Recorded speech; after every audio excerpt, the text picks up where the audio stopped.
Hello champions, आज हम लोग डिस्कस करेंगे रेस्पिरेटरी वॉल्यूम एंड कैपेसिटीज। इससे पहले हम लोग 3 वीडियो में डिस्कस कर चुके थे, that is structure of lungs, next is the types of breathing and third is that mechanism of breathing. हम लोग ये 3 वीडियो में तीनों टॉपिक के बारे में डिटेल में डिस्कशन कर चुके हैं। उस तीनों वीडियो का लिंक आपको डिस्क्रिप्शन में मिल जाएगा या फिर ऊपर दिए गए आई बटन में भी आप देख सकते हैं। आज हम लोग डिस्कस करेंगे रेस्पिरेटरी वॉल्यूम एंड कैपेसिटीज। सबसे पहला है tidal volume, next is inspiratory reserve volume और expiratory reserve volume and fourth is residual volume. अब ये क्यों पढ़ना है? इसलिए क्योंकि जो वॉल्यूम ऑफ एयर जो हम लोग लेते हैं उसको मेजर करने के लिए कि आखिर कितना वॉल्यूम ऑफ एयर लेते हैं, ठीक है, फोर्सफुल ब्रीदिंग में कितना लेते हैं, नॉर्मल ब्रीदिंग में कितना लेते हैं, तो वो उसको मेजर करने के लिए हम लोग अलग अलग मेजरमेंट बनाए हैं कि जो वॉल्यूम ऑफ एयर ली है उसको क्या बोलेंगे, फिर जो वॉल्यूम ऑफ एक्सपायर किए, वॉल्यूम ऑफ एयर एक्सपायर किए उसको क्या बोलेंगे। तो यहाँ पे वॉल्यूम ऑफ एयर जो होगा ना उसको हम मिलीलीटर में मेजर करेंगे, ठीक है। तो ये मिलीलीटर में होगा। इसको इस तरीके से इमेजिन करिए कि जो एयर होता है ना उसको अगर हम लिक्विड फॉर्म में बदल दें, जैसे कि एलपीजी गैस होता है वो भी तो लिक्विड फॉर्म, बट हम लोग बोलते हैं गैस क्योंकि वो लिक्विफाइड पेट्रोलियम गैस है, दैट इज वो गैस है बट ऑफकोर्स वो गैस है, बट उसको लिक्विड फॉर्म में बदले तो वो लिक्विड फॉर्म में सिलेंडर में आ गया, फिर वो गैस में कन्वर्ट हो रहा है, तभी हम उसको बर्न कर रहे हैं। उसी तरीके से यहाँ पे समझिए जो हम लोग एयर ब्रीद इन कर रहे हैं उसको अगर उस एयर को हम लोग, ध्यान सुनिएगा, अगर हम उस एयर को लिक्विड में बदलते तो कितना मेजरमेंट आता। तो यहाँ पे हम लोग मिलीलीटर में, दैट इज वॉल्यूम जो है वो मिलीलीटर में मेजर किया जा रहा है। तो यहाँ पे मिलीलीटर में है, आपको ये मिलीलीटर में बेसिकली, अब तो सर ये इसको लीटर में भी आप बदल सकते हैं, फिर नेक्स्ट अलग अलग यूनिट में ही बदल सकते हैं, बट नॉर्मली अभी आपको मिलीलीटर में ही पढ़ना है। तो ये जो वॉल्यूम है उसको आप मिलीलीटर में पढ़िएगा। तो ये टाइडल वॉल्यूम का मतलब क्या होता है? टाइडल वॉल्यूम का मतलब होता है द वॉल्यूम ऑफ एयर, मतलब वो वॉल्यूम ऑफ एयर जो कि आप ब्रीथ इन करते हैं या फिर ब्रीथ आउट करते हैं एक नॉर्मल रेस्पिरेशन प्रोसेस में। जब आप ब्रीथ आउट किए, ठीक है, नॉर्मली, और ब्रीथ आउट किए नॉर्मली, तो उसको द वॉल्यूम ऑफ एयर जो आप ब्रीथ आउट किए और ब्रीथ आउट किए वो अप्रॉक्सिमेटली होता है, अप्रॉक्स होता है वो बेसिकली 500 मिलीलीटर। बट एक इंसान, एक हेल्दी इंसान 6000 to 8000 millilitre of air breathe in या ब्रीथ आउट कर देता है पर मिनट, मतलब 1 मिनट में इतना मिलीलीटर ऑफ एयर वो ब्रीथ इन या ब्रीथ आउट कर सकता है एक हेल्दी इंसान। बट अप्रॉक्सीमेटली वो 500 मिलीलीटर होता है इन वन गो, मतलब कि एक बार में हम लोग 500 मिलीलीटर ऑफ एयर इनहेल कर लेते हैं और 500 मिलीलीटर ऑफ एयर एक्सहेल कर लेते हैं। This is the approx value. Coming to the inspiratory reserve volume. Inspiratory reserve volume का मतलब होता है the volume of air you breathe in after forceful inspiration। मतलब कि एक नॉर्मल ब्रीदिंग किया, जैसे नॉर्मल ब्रीदिंग किया और फिर एकदम स्पीड में और एक्स्ट्रा हम ब्रीथ इन किए, कभी कभी होता है, तो वो उसको बोलते हैं जो वॉल्यूम ऑफ एयर एक्स्ट्रा लिए अब बाय फोर्सफुल इंस्पिरेशन, मतलब फोर्सफुल इंस्पिरेशन से आप एक्स्ट्रा अमाउंट ऑफ एयर जो अंदर लिए ना उसी को हम, दैट वॉल्यूम ऑफ एयर जो कि एक्स्ट्रा लिए है उसी को हम इंस्पिरेटरी रिजर्व वॉल्यूम बोलते हैं। And that volume is approximately 2500, that is 2500 to 3000 millilitre होता है। तो जो extra amount of air breathe in किए बाय फोर्सफुल इंस्पिरेशन उसी को हम इंस्पिरेटरी रिजर्व वॉल्यूम बोलते हैं। Third is expiratory reserve volume, मतलब वो वॉल्यूम ऑफ एयर जो कि हम फोर्सफुल एक्सपिरेशन करने टाइम हम एक्स्ट्रा अमाउंट ऑफ एयर जो कि हम बाहर निकालते हैं, जैसे नॉर्मल एक्सपिरेशन किए और फिर फोर्सफुल के साथ कुछ और एयर निकाले अंदर से, दैट इज लंग से हम फोर्सफुल एक्सपिरेशन किए, तो वॉल्यूम ऑफ एयर जो कि फोर्सफुल एक्सपिरेशन में अब वॉल्यूम ऑफ एयर जो निकला फोर्सफुल एक्सपिरेशन के बाद, जो पहले निकला वो नहीं, वो तो हम नॉर्मल एक्सपिरेशन में गिनेंगे नहीं, वो वॉल्यूम ऑफ एयर को नहीं गिनेंगे, but extra amount of air जो बाहर निकला बाय फोर्सफुल एक्सपिरेशन उसी को, उस वॉल्यूम को हम लोग बेसिकली एक्सपिरेटरी रिजर्व वॉल्यूम बोलते हैं। वो कितना है 1000 to 1100, दैट इज 1100 मिलीलीटर होता है अप्रॉक्सीमेटली। अब लास्ट हम लोग रेसिडुअल वॉल्यूम देखेंगे। रेसिडुअल वॉल्यूम का मतलब ये होता है वो वॉल्यूम ऑफ एयर जो कि रह जाता है आफ्टर, ध्यान सुनिएगा, आफ्टर फोर्सफुल एक्सपिरेशन, मतलब फोर्सफुल एक्सपिरेशन के बाद जो कि वॉल्यूम ऑफ एयर लंग्स में रह जाता है उसी को हम लोग दैट इज रेसिडुअल वॉल्यूम बोलते हैं। और ये वॉल्यूम ऑफ एयर कभी भी लंग से नहीं निकल सकता है, ठीक है, कितना भी आप एक्सपिरेशन कर लीजिए ना, इतना वॉल्यूम ऑफ एयर लंग्स में रहेगा ही रहेगा। क्यों रहेगा? ताकि लंग्स कोलैप्स ना कर पाए, ठीक है, ये मतलब मरते दम तक ये रहेगा, ठीक है, क्यों ये मरते दम तक ये वॉल्यूम ऑफ एयर लंग्स में रहेगा ही रहेगा। देखिए अब यहाँ पे एक और चीज आपको समझा सकते हैं रेसिडुअल वॉल्यूम में, कि जैसे कि जस्ट इमेजिन बेबी टेक्स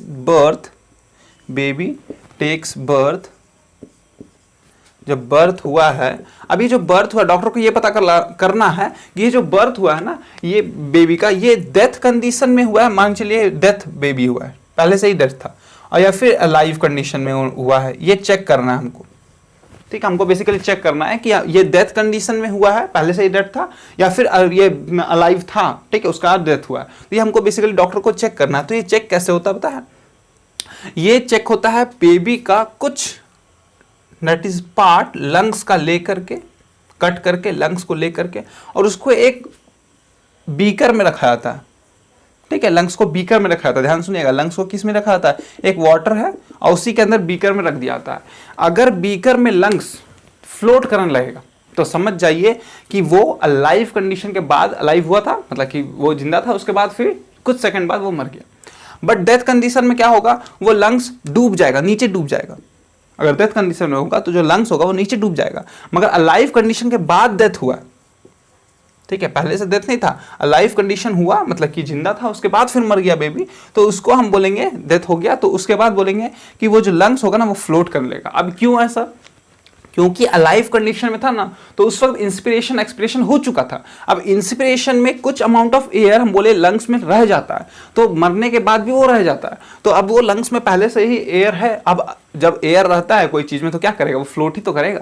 और क्योंकि वो डेथ कंडीशन में, तो वो इंस्पिरेशन एक्सपिरेशन कुछ हुआ ही नहीं, तो रेसिडुअल वॉल्यूम था ही नहीं। अब जब रेसिडुअल वॉल्यूम था ही नहीं, तो डेथ कंडीशन में क्या होगा? हैवी रहेगा, दैट इज लेंथ हैवी रहेगा, क्योंकि वो वहां रेसिडुअल वॉल्यूम नहीं है, तो वो क्या हो जाएगा? वो बॉटम में आ जाएगा। और अलाइव कंडीशन में हुआ तो वो फ्लोट करेगा। तो इससे पता चलता है कि जो बेबी है वो डेथ कंडीशन में हुआ था या फिर अलाइव था, उसके बाद डेथ हुआ। मतलब डेथ होने के बाद हमको ये पता करना है कि वो बेबी है वो डेथ कंडीशन में था या फिर लाइफ कंडीशन में था। रेसिडुअल वॉल्यूम ये बताता है ना, ये द वॉल्यूम ऑफ एयर जो कि हम लोग का बॉडी में दैट इज लंग्स में रह जाता है आफ्टर फोर्सफुल एक्सपिरेशन। मतलब कितना भी आप एक्सपिरेशन कर लीजिए, ठीक है, पूरा एयर बाहर निकालिए, फिर भी वो रेसिडुअल वॉल्यूम ऑफ एयर ना रहता है। सो इस चारों का यूज करके हम किस तरीका से डिफरेंट कैपेसिटीज का पता लगा सकते हैं वो आप देखिए। पहला है inspiratory capacity, expiratory capacity, functional residual volume, vital capacity and last is total lung capacity. तो अब ध्यान से देखिए, इंस्पिरेटरी कैपेसिटी का मतलब होता है कि नॉर्मल एक्सपिरेशन के बाद, मतलब नॉर्मल एक्सपिरेशन हम लोग किए, नॉर्मल एक्सपिरेशन किए, बाहर निकाले, एक्सहेल आउट किए नॉर्मली, और उसके बाद कितना एयर अंदर ले सकते हैं, कितना अमाउंट ऑफ एयर हम लोग ले सकते हैं। तो कितना ले सकते हैं हम लोग? Inspirate that is tidal volume, normal जो ले रहे थे, टाइडल वॉल्यूम मतलब नॉर्मल ब्रीथ आउट और ब्रीथ इन, तो नॉर्मल जो ले रहे थे वो होगा normal air, breathe in breathe out लेंगे। बट और भी तो ले सकते हैं एयर, क्योंकि नॉर्मल एक्सपिरेशन हम किए, जैसे सांस हम बाहर छोड़े नॉर्मली, और उसके बाद फिर the amount of air, the normal amount of air that we breathe in, उसको क्या बोलते हैं? टाइडल वॉल्यूम बोलते हैं। और एक्स्ट्रा अमाउंट ऑफ एयर भी तो ले सकते हैं, उसको हम बोलते हैं inspiratory reserve volume. The extra amount of air breathe in, इसका मतलब the extra amount of air breathe in after forceful inspiration, मतलब फोर्सफुल इंस्पिरेशन हम कर सकते हैं।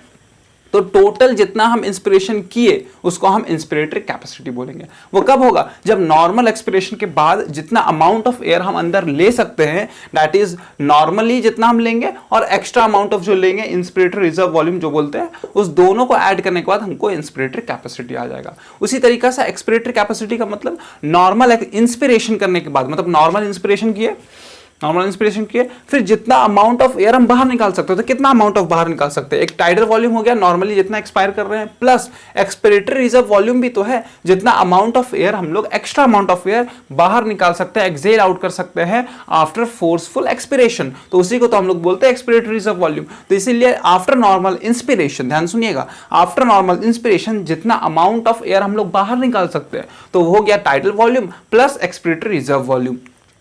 थर्ड वन आते हैं functional residual volume. Functional residual volume का मतलब होता है the amount of air remains in after that is normal expiration, the amount of air remains in after normal expiration. मतलब नॉर्मल एक्सपिरेशन किए फिर भी कुछ अमाउंट ऑफ एयर अंदर है, लंग्स के अंदर है, उसको बोलते हैं हम फंक्शनल रेसिडुअल वॉल्यूम। एक होता है रेसिडुअल वॉल्यूम जो आपको अभी तुरंत बताए, और एक होता है फंक्शनल रेसिडुअल वॉल्यूम, मतलब कि रेसिडुअल वॉल्यूम के साथ कुछ और भी अमाउंट ऑफ एयर रहेगा, ठीक है, उसको हम लोग बाहर निकाल सकते हैं। कब? जब एक्सपिरेटरी रिजर्व वॉल्यूम हम करेंगे, that is expiration, forceful expiration करेंगे तो उसको हम बाहर निकाल सकते हैं। बट रेसिडुअल वॉल्यूम जो है ना उसको बाहर नहीं निकाल सकते, बट रेसिडुअल वॉल्यूम के साथ भी कुछ अमाउंट ऑफ एयर है, तो इस दोनों को दैट इज कुछ अमाउंट ऑफ एयर जो है, और रेसिडुअल वॉल्यूम, उस दोनों को हम क्या बोलेंगे, फंक्शनल रेसिडुअल वॉल्यूम।